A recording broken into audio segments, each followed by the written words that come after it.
So, hello guys, magandang hapon po sa atin lahat. So, sa lahat mo na mga content creator dito sa kay Lolo Mets na nag-unrecommendable, may good news po ako sa inyo. So, isa po ako sa mga content creator na nag-unrecommendable almost 2 weeks po. So, ang nakikita nyo sa likuran ko ngayon, that's a unrecommendable page. So, nakikita nyo yan.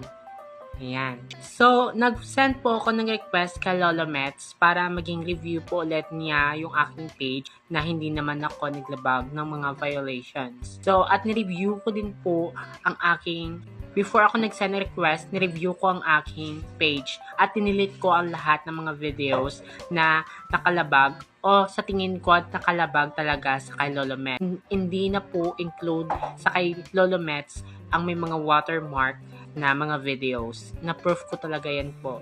So, matapos ko